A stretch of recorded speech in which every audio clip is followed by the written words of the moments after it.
T20 world కప్లో Australia టీంకు మరో shock తగిలింది.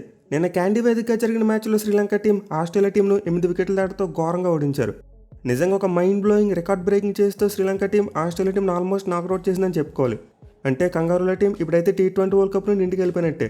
ఇంకా వాళ్ళ చేతిలో ఏమీ లేదు, జింబాబ్వే మీద ఆధారపడాలి. ఈ మ్యాచ్ ఫలితం తర్వాత మీరు గ్రూప్ యొక్క పాయింట్స్ టేబుల్ చూసుకుంటే శ్రీలంక టీం 6 పాయింట్లు సంపాదించేశారు అండ్ వాళ్ళు అఫీషియల్గా సూపర్ 8 క్వాలిఫై అయిపోయారు. బట్ వాళ్ళ తర్వాత చూసుకుంటే ఎవరున్నారు సెకండ్ ప్లేస్లో? జింబాబ్వే టీం అండ్ వాళ్ళ దగ్గర 4 పాయింట్లు ఉన్నాయి. కేవలం 2 మ్యాచ్లు మాత్రమే ఆడారు. వేరేస్ ఆస్ట్రేలియా టీం 3 మ్యాచ్లు ఆడేసి ఒకటే గెలిచారు, 2 ఇంట్లో ఓడిపోయారు, 2 పాయింట్లు ఉన్నాయి. సో దీంతో ఇప్పుడు జింబాబ్వే కనుక తమకు మిగిలిన 2 మ్యాచ్లు ఒక్కటి గెలిచినా సరే ఆస్ట్రేలియా టీం అఫీషియల్గా ఇంటికి వెళ్ళిపోతారు, ఎందుకంటే వాళ్ళు 6 పాయింట్లు సాధించలేరు. మెయిన్లీ రోజు జింబాబ్వేకు మరి ఐర్లాండ్కు మంచి ఒక మ్యాచ్ ఉంది అండ్ ఈ మ్యాచ్లో కనుక జింబాబ్వే టీం గెలిచిందా ఆస్ట్రేలియా టీం అటు నుంచి అటు సిడ్నీకి టికెట్ వేసుకుని వెళ్ళిపోవాలి. సో అది కనుక జరిగిందంటే ఆస్ట్రేలియా టీంకి ఒక ఘోర అవమానం అని చెప్పుకోవచ్చు మనం.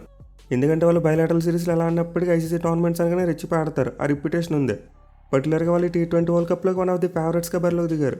కానీ ఇప్పుడు పరిస్థితి చూసుకుంటే కనీసం సూపర్ 8కి వెళ్ళేలా కూడా కనిపించట్లేదు. సో ఆస్ట్రేలియా టీం చూసుకుంటే నిజంగా బ్యాక్ టు బ్యాక్ 2 మ్యాచ్లో చాలా ప్యాథటిక్ పెర్ఫార్మెన్స్ ఇచ్చారు. నిజంగా వీళ్ళు ఆస్ట్రేలియా టీమైనా లేకపోతే ఆస్ట్రేలియా టీం మాస్క్ వేసుకొచ్చిన పాకిస్తాన్ టీం అని డౌట్ వచ్చింది నాకు. ఎందుకంటే ఈ మ్యాచ్లో కంగారుల టీం యొక్క పెర్ఫార్మెన్స్ చాలా అంటే చాలా ఘోరంగా ఉంది.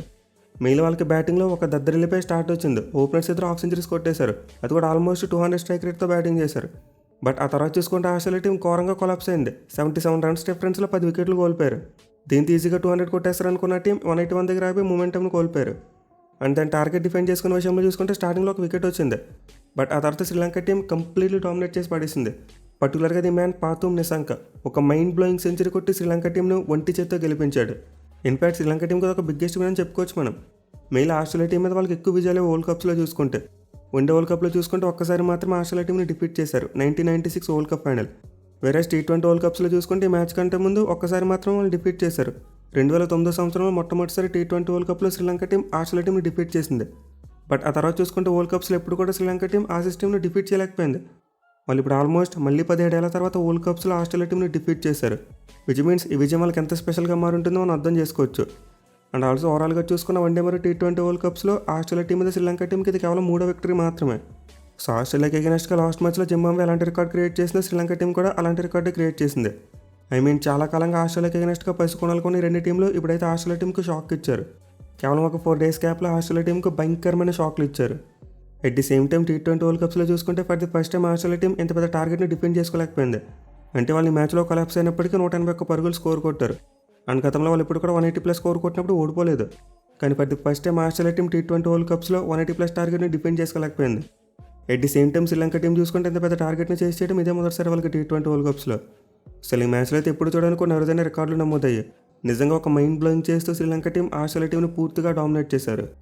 సో ఈ మ్యాచ్లో అయితే శ్రీలంక టీం టాస్ గెలిచి ముందుగా ఫీల్డింగ్ తీసుకున్నారు. బట్ వాళ్ళకైతే స్టార్ట్ అంత మంచిగా రాలేదు. Main Australia openers Mitchell Marsh మరియు ట్రావిస్ హెడ్ వీళ్ళిద్దరు కూడా మైండ్ బ్లోయింగ్ హిట్టింగ్ చేశారు. అసలు ఫస్ట్ వికెట్ చూసుకుంటే కేవలం 51 బంతుల్లోనే 104 పరుగుల భారీ పార్ట్నర్షిప్ బ్యాట్ చేశారు.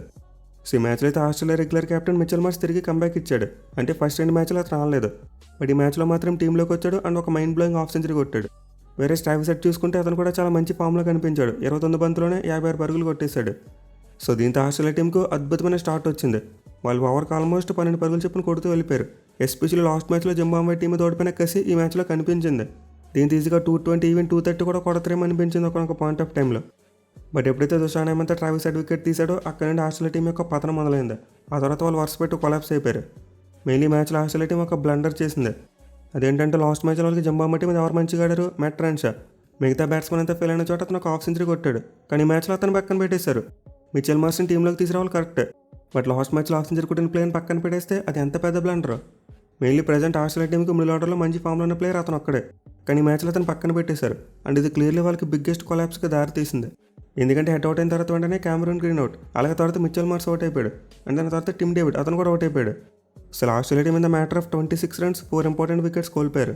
వాళ్ళ ద్వారా చూసుకుంటే మాత్రం మ్యాక్స్వెల్ మరి ఇంగ్లీష్ మ్యాచ్ ఒక చిన్న పార్ట్నర్షిప్ వచ్చింది, చాలా చిన్నదే, 30 పరుగులు మాత్రం యాడ్ చేయగలిగారు. ఇన్ఫాక్ట్ ఈ పార్ట్నర్షిప్ చాలా రస్టింగ్ ఉందని చెప్పుకోవచ్చు. ఫస్ట్ బాల్గా జాస్ ఇంగ్లీష్ అవుట్ అయిపోలే, but Kusal Mendis stump out miss చేశాడు. వేరేజ్ మ్యాక్స్వెల్కి చూసుకుని ఒక లైఫ్ వచ్చింది, పాతుమ్ నిసాంక క్యాచ్ పట్టుకోలేకపోయాడు. సో ఇద్దరు కాసేపు ఆడారు కానీ ఎక్కడ అంత కంఫర్టబుల్గా కనిపించలేదు, టెంప్టింగ్గానే కనిపించారు. మెయిన్లీ జాస్ ఇంగ్లీష్ ఎక్కడ ఫ్లూయెంట్గా ఆడలేకపోయాడు. వేరేజ్ గ్లెన్ మ్యాక్స్వెల్ చూసుకుంటే కాస్త బెటర్, లాస్ట్ మ్యాచ్తో కంపేర్ చేసుకుంటే రిధంలో ఉన్నట్టు కనిపించాడు. బట్ అగైన్ ముందు ఓవర్లో క్యాచ్ డ్రాప్ ఇచ్చిన పాతుమ్ నిసాంక ఆ నెక్స్ట్ ఓవర్లోనే మంచి కంబ్యాక్ ఇచ్చాడు. ఈసారి గ్లెన్ మ్యాక్స్వెల్ ఇచ్చిన ఒక డిఫికల్ట్ ఆపర్చునిటీని ఒక మైండ్ బ్లోయింగ్ క్యాచ్తో గ్రాప్ చేసుకున్నాడు. అసలు ఆ పాయింట్ పొజిషన్లో పక్షిలాగా గాల్లోకి ఎగురుతూ క్యాచ్ పట్టుకున్నాడు. సో దీంతో పార్ట్నర్షిప్ బ్రేక్ అయిపోయింది. అగైన్ మళ్ళీ కొలాప్స్ స్ట్రైక్ అయింది. ఈసారి వరుస పెట్టి మళ్ళీ వికెట్లు కోల్పోయారు. మీరు లాస్ట్ ఓవర్స్లో ఆస్ట్రేలియా టీం 5 వికెట్లు కోల్పోయారు. అది కూడా కేవలం 6 పరుగులు మాత్రమే చేశాయి. సో నిజంగా ఆస్ట్రేలియా ఇన్నింగ్స్ అయితే చాలా డిజాస్టర్స్ వేలో ఎండ్ అయింది. ఇన్వర్ట్ వల్ల 20 ఓవర్స్లో 181 రన్స్ మాత్రమే చేసి ఆల్అౌట్ అయిపోయారు. అండ్ T20స్లో చూసుకుంటే ఫుల్ మెంబర్స్ నేషన్స్లో ఇలా జరగడం ఇది కేవలం సెకండ్ టైం మాత్రమే. అంటే ఓపెనింగ్ పార్ట్నర్షిప్ పొందొచ్చి ఆ తర్వాత ఆల్అౌట్ అయిపోవడం ఇది కేవలం సెకండ్ టైం మాత్రమే. ప్రీవియస్గా బంగ్లాదేశ్ లాంటి ఒక పసుకున్న టీం ఇలాంటివి చేసింది. బట్ ఆస్ట్రేలియా లాంటి ఒక టీం 100 పరుగులు ఓపెనింగ్ పార్ట్నర్షిప్ వచ్చిన తర్వాత కూడా ఇలా కొలాప్స్ అవ్వడం ఫర్ ది ఫస్ట్ టైం జరిగిందన్నమాట. సో నిజంగా శ్రీలంక బౌలర్స్ అయితే ఈ మ్యాచ్లో ఒక సెన్సేషనల్ కంబ్యాక్ ఇచ్చారు. స్టార్టింగ్లో వాళ్ళ బౌలర్స్ అందరూ కూడా రన్స్కి వెళ్ళిపోయారు. పైకి సరిపోతున్నట్టు 10 రన్కి ఇంజరీ అయింది. అతను కేవలం 4 బాల్స్ మాత్రమే వేసి బయటికి వెళ్ళిపోయాడు. సో దీంతో స్టార్టింగ్ 8 ఓవర్స్లో శ్రీలంక టీం చాలా ట్రబుల్లో కనిపించింది. బట్ వాళ్ళ స్పిన్నర్ దోషన్ హేమంత్ తిరిగి వాళ్ళ గేమ్లోకి తీసుకొచ్చాడు. 4 ఓవర్స్లో 37 రన్స్ మాత్రమే ఇచ్చి 3 వికెట్లు తీసుకున్నాడు.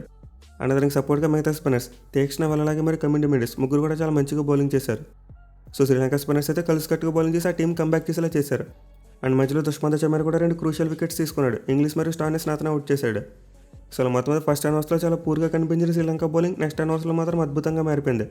ఇన్ఫాక్ట్ ఇక్కడ మనం ఎక్కువగా ఆస్ట్రేలియా బ్యాటింగ్ను బ్లేమ్ చేయాలి. వాళ్ళు నిజంగా చాలా ప్యాథటిక్ బ్యాటింగ్ చేశారు. ఎనివే 181 స్కోర్ అంటే ఏమీ చిన్న స్కోర్ కాదు, పెద్ద స్కోరే. పైగా ముందు చెప్పుకున్నట్టు పాయింట్ ఆఫ్ టైం వరకు చూసుకుంటే శ్రీలంక టీం ఎప్పుడు కూడా 180+ స్కోర్ని చేసి చేయలేదు. అండ్ ఆల్సో ఆస్ట్రేలియా టీం కూడా ఎప్పుడు ఓడిపోలేదు 180+ కొట్టినప్పుడు.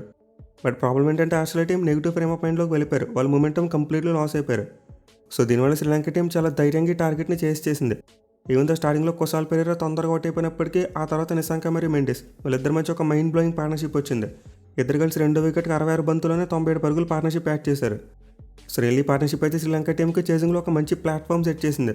మేలు వీళ్ళిద్దరూ తొందరపడకుండా రిక్వైర్డ్ రన్ రేట్కి తగ్గట్టు బ్యాటింగ్ చేశారు. పర్టికులర్గా పాతుమ్ నిశాంక కొన్ని మైండ్ బ్లోయింగ్ షాట్స్ కొట్టాడు. అలాగే కుశాల్ మెండిస్ చూసుకున్న తన పవర్ చూపించాడు. సో దీంతో ఆస్ట్రేలియా టీం చాలా వరకు చేసింగ్లో వెనకబడిపోయింది. ఏముందో మార్కస్ స్టోయినిస్ మళ్ళీ పార్ట్నర్షిప్ని బ్రేక్ చేసినప్పటికీ వర్కౌట్ అవ్వలేదు. ఆ తర్వాత పవన్ రత్నాయకే వచ్చాడు. అతను కూడా కొట్టాడు. కేవలం 15 బంతుల్లోనే 28 పరుగులు చేశాడు. మెయిల్ వికెట్ పడిన వెంటనే వచ్చి వరుసగా 2 బౌండరీస్ కొట్టడం చూసాం. సో శ్రీలంక టీం అయితే చేతులు ఎక్కడ కూడా మూమెంటంను కోల్పోలేదు. Especially the man Pathum Nissanka ఆ 50 కంప్లీట్ అయిన తర్వాత శివ తాండవమే నిజంగా ఆస్ట్రేలియా బౌలర్స్ను చెడుగుడు ఆడేశాడు. ఎస్పెషల్లీ అతను కొట్టిన షాట్స్ అయితే చాలా క్లీన్గా కనిపించాయి. ప్యూర్ టైమింగ్తో కొట్టాడు. మెయిల్ నాదన్ నిలిసిన ఒక 2 సిక్స్లు కొట్టాడు. అవైతే మైండ్ బ్లోయింగ్. అలాగే ఒక స్విచ్ ద్వారా కూడా 6 కొట్టాడు. అది కూడా మైండ్ బ్లోయింగ్. సో నిజంగా పాతుమ్ నిశాంక బ్యాటింగ్ అయితే సెన్సేషనల్. నాకైతే ఒక యాంగిల్లో కేఎల్ రాహుల్ కనిపించాడు. అంటే అతను బాడీ కానీ వే ఆఫ్ బ్యాటింగ్ కానీ టైమింగ్ కానీ అలాగే ఫ్లిక్ షాట్స్ కానీ అన్నీ కూడా కేఎల్ రాహుల్ కనిపించాయి. సో నిశాంక అయితే కేవలం 52 బంతులు 100 పరుగులు సాధించి శ్రీలంక టీంను 1 చేత్తో గెలిపించాడు. మళ్ళీ T20 వరల్డ్ కప్స్లో for the first time Australia టీంకి అగెన్స్ట్గా ఒక ప్లేయర్ సెంచరీ కొట్టడం జరిగింది. గతంలో ఇప్పుడు కూడా ఇలాంటివి జరగలేదు. అలాగే ఓవరాల్గా చూసుకున్న శ్రీలంక టీంకి T20 వరల్డ్ కప్స్లో ఇది కేవలం 2వ సెంచరీ మాత్రమే. సో విధంగా శ్రీలంక టీం అద్భుతమైన బ్యాటింగ్తో ఒక సెన్సేషనల్ చేజ్ని పుల్ ఆఫ్ చేశారు. వేరే ఆస్ట్రేలియా టీం చూసుకుంటే బౌలింగ్లో క్లూలెస్గా కనిపించారు. మళ్ళీ మ్యాచ్లో వాళ్ళ ఫీల్డింగ్ కూడా అంత అప్టుతో మార్కలేదు. పర్టికులర్గా జాస్ ఇంగ్లీష్ అతని కీపింగ్ అయితే చాలా పూర్గా కనిపించింది. నిశాంక్ ఇచ్చిన ఒక డిఫికల్ట్ క్యాచ్ని డ్రాప్ చేశాడు. అలాగే తర్వాత ఒక స్టంప్ అవుట్ను కూడా మిస్ చేయడం చూసాం.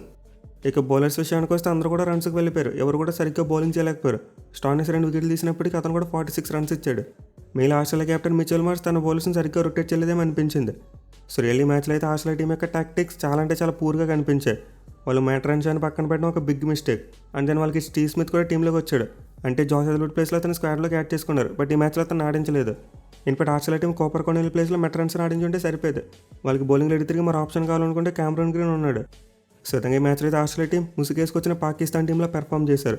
నిజంగా వాళ్ళ టాక్టిక్స్ కానీ వాళ్ళ పెర్ఫార్మెన్స్ కానీ ఎక్కడ కూడా ఛాంపియన్ టీంలో కనిపించలేదు. ఏదో పాకిస్తాన్ టీంలోనే లేకపోతే బంగ్లాదేశ్ టీంలోనే పెర్ఫామ్ చేశారు. సో ఇప్పుడైతే ఆస్ట్రేలియా టీం యొక్క సూపర్ హిట్ ఛాన్సెస్ వాళ్ళ చేతుల్లో లేవు. ఈరోజు జింబాబ్వే ఐర్లాండ్ చేతులు ఓడిపోవాలని కోరుకోవాలి. ఎట్ ది సేమ్ టైం జింబాబ్వేకి మరో మ్యాచ్ కూడా ఉంది శ్రీలంక టీంతో. అందులో కూడా జింబాబ్వే టీం ఓడిపోవాలని కోరుకోవాలి. ఈ 2 మ్యాచ్లో జింబాబ్వే టీం ఒక మ్యాచ్ గెలిచినా సరే ఆస్ట్రేలియా టీం ఇంటికి వెళ్ళిపోద్ది. సో చూద్దాం మరి ఆస్ట్రేలియా టీంకి అదృష్టం కలిసి వస్తుందా లేకపోతే సూపర్ హిట్కి రాకుండా ఇంటికి వెళ్ళిపోతారేమనేది.